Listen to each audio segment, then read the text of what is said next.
الله الرحمن الرحيم رب اشرح لي صدري ويسر لي أمري واحلل عقدة من لساني يفقهوا قولي رب زدني علما رب زدني علما رب زدني علما۔ سورۃ یونس کی آیت نمبر 13 سے ہم پڑھ رہے ہیں۔ اللہ تعالیٰ فرماتے ہیں وَلَقَدْ أَهْلَكْنَا الْقُرُونَ، اور یقیناً ہم نے ہلاک کی بستیاں، من قبلکم، تم سے پہلے، لما ظلموا، جنہوں نے ظلم کیا۔ اللہ تعالیٰ فرماتے ہیں کہ ہم نے آپ لوگوں سے پہلے، اے امت محمدیہ یعنی ہماری امت سے پہلے، کتنی ہی بستیوں کو اللہ تعالیٰ نے ہلاک کیا، کیونکہ انہوں نے اپنے اوپر ظلم کیا۔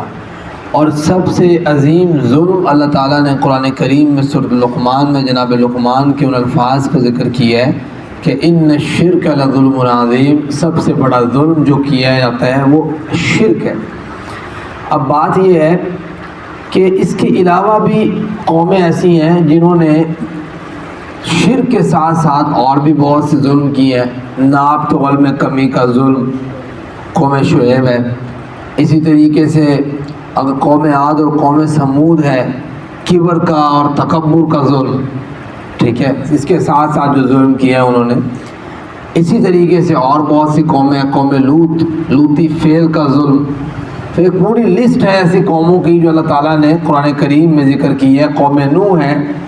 تو بات نہ ماننے کا، نبی کی بات کو جھٹلانے کا ظلم بھی ساتھ ہے، شرک کا ظلم بھی ساتھ ہے۔ تو اللہ تعالیٰ نے یہ تمام کی تمام قوموں کو اللہ فرماتے ہیں میں نے ہلاک کر دیا۔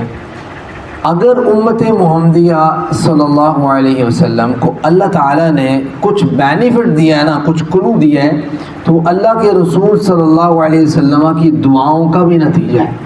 اسپیشلی اللہ علیہ وسلم دعا کیا کرتے تھے امت کے لیے کہ ایسے جیسے ساری امت ہی تباہ ہو جاتی ہیں ایسے نہ ہو۔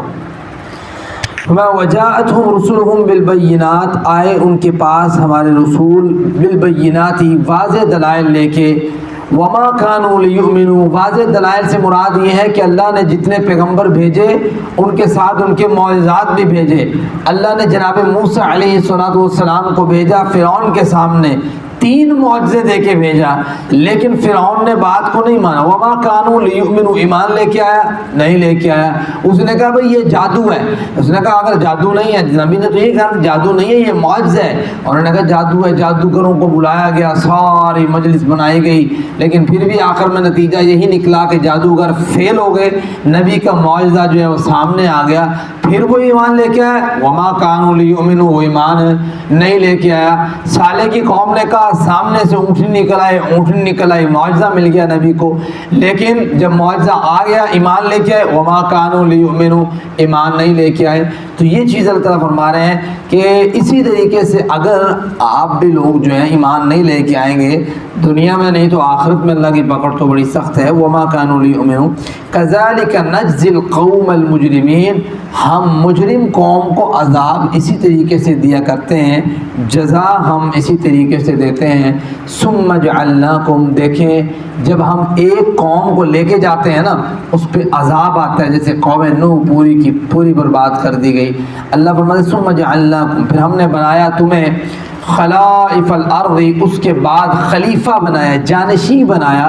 زمین کا، لننظر کیف تعملون، تاکہ ہم دیکھیں تم کیسے عمل کرتے ہو۔ اب آپ لوگ تو خلیفہ ہیں نا، جانشین ہیں اپنے پہلے والوں کے، تو اللہ تعالیٰ فرماتے ہیں ہم یہ دیکھتے ہیں کہ آپ کتنا سبق حاصل کرتے ہو قوم لوط سے، قوم شعیب سے، قوم عاد سے، قوم ہود سے، قوم صالح سے، قوم شعیب سے، کتنا سبق آپ حاصل کرتے ہو۔ اپنے سے پہلی جو قومیں گزری ہیں یا بڑی بڑی جو سلطنتیں گزری ہیں آپ کی، آپ کے خلفاء حضرات ہیں آپ کے، اسی طریقے خلفاء راشدین المہدیین کے بعد آپ بنو امیہ کی حکومت ہے، بنو عباس کی حکومت ہے، بڑی بڑی سلطنتیں گزری ہیں، انہوں نے بھی بہت سی غلطیاں اور خامیاں کی ہوں گی، آخر ظاہری بات ہے، یہ جو آگے بنو امیہ اور بنو عباس کا دور ہے، اور بہت سے ادوار گزرے ہیں، تو اپنے سے پہلے والے ادوار سے آپ نے کچھ سبق حاصل کیا ہے، یہ ہم دیکھ رہے ہیں آپ لوگوں کو۔ اللہ تعالیٰ فرماتے ہیں وَإِذَا تُتْلَى عَلَيْهِمْ آيَاتُنَا، اور جب تلاوت کی جاتی ہے علیہم ان پر ہماری آیات، بینات، ایسی جو واضح ہیں جس میں کوئی شک نہیں ہے، قال الذین، تو کہتے ہیں وہ لوگ لا یرجون لقاءنا، جو ہماری ملاقات کی امید نہیں رکھتے، ائتی بقرآن غیر ھذا، اس کے علاوہ کوئی قرآن نہیں ہے، او بدل، یا تھوڑا تبدیل کر دیں۔ پتہ کیا معنی ہے اس کا؟ اس کا معنی سمجھے اردو میں، اس کا معنی یہ ہے کہ قاری صاحب کوئی بات بیان کر رہے ہوں قرآن کریم سے، یا عالم دین کوئی بات بیان کر رہا ہو، ہماری طبیعت پہ ناگزار گزرے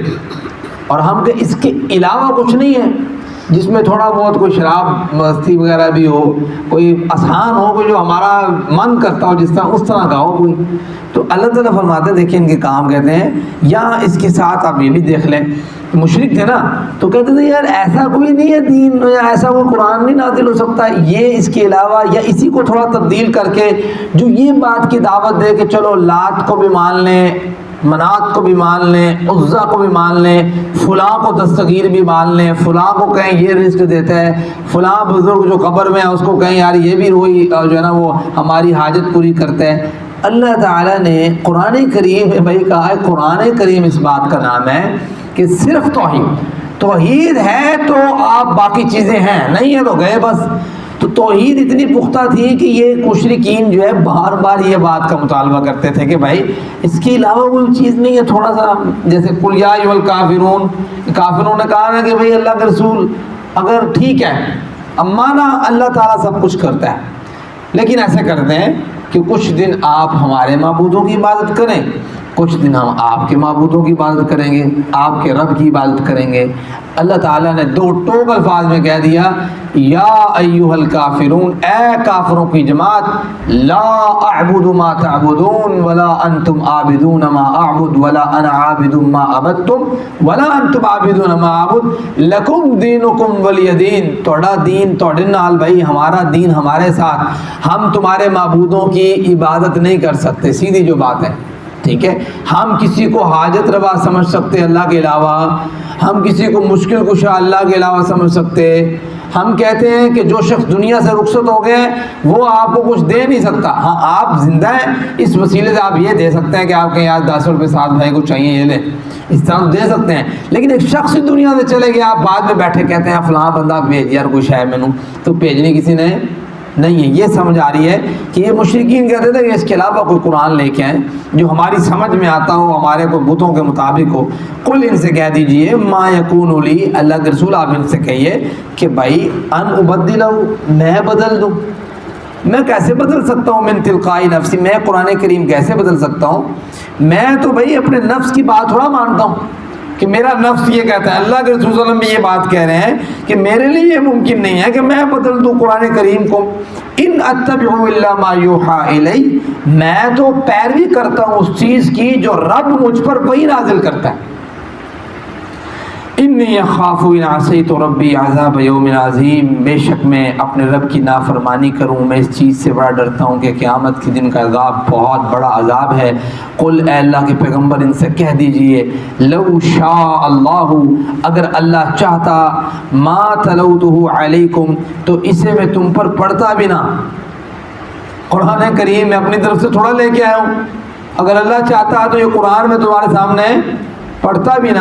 ولا ادراکم، اور نہ میں تمہیں اس کی خبر دیتا کہ بھائی یہ قرآن ہے۔ 40 سال کا عرصہ میں نے تمہارے اندر گزارا ہے، تم خود کہتے ہو آپ جیسا ما جربناک الا صدقا، آپ جیسا سچا ہم نے بندہ نہیں دیکھا۔ اچھا میں نے اگر قرآن ابھی 40 سال بعد یہ گھٹنا، 40 سال کی عمر اتنی ساری میں نے کیوں گزار لی تھی؟ اپنی طرف سے میں نے لے کے، اللہ چاہتا تو میں تمہارا اس کا ادراک نہیں کر سکتا تھا میں۔ فقط لبثت فیکم عمرا من قبل، میں نے پوری عمر گزاری ہے آپ کے درمیان، آپ لوگ میرا لمحہ لمحہ جانتے ہیں کہ میں نے کبھی کسی بری جگہ پہ صحبت اختیار نہیں کی، میں کسی کسی ایسے مطلب میں نے اس طریقے سے کلام نہیں کیا جو قابل اعتراض ہو، میں نے کوئی ایسا کام نہیں کیا ناپ تول میں میں تجارت کرتا رہا ہوں آپ کے سامنے۔ افلا تعقلون، پھر تم عقل نہیں رکھتے، پھر کیسے الزام تراشی کرتے ہو؟ آخری آیت مبارکہ ہے، فمن اظلم ممن افترى على الله كذبا او كذب بآياته، ذرا سوچے اس شخص سے بڑا ظالم کون ہے جو افترا باندھے، جھوٹ باندھے اللہ پر، اور کذب بآیاتی یا اس کی آیات کو جھٹلائے. ایک وہ شخص جو جھوٹ باندھے اللہ پر, کہے کہ یہ اللہ کی بات ہے, اس سے بڑا ظالم کون ہے؟ دوسرا وہ شخص جب اللہ کی بات آ جائے اس کو جھٹلائے, اس سے بڑا ظالم کون ہے؟ انہ لا یفلح المجرمون, مجرم لوگ کبھی فلاح نہیں پائیں گے. فلاح اصل میں کامیابی کو کہتے ہیں, اور اللہ کے ہاں کامیابی جب بھی ہوتی ہے تو وہ ایک کامیابی, دنیاوی کامیابی اللہ کے ہاں وہ کامیابی نہیں ہے. اصل کامیابی فمن زحزح عن النار وادخل الجنۃ فقد فاز, جو شخص کل قیامت کے دن جہنم سے بچا لیا گیا اور جنت میں داخل کر دیا گیا, وہ حقیقت کے طور پہ کامیاب ہے. اصل حقیقی زندگی کا کامیابی وہ کامیابی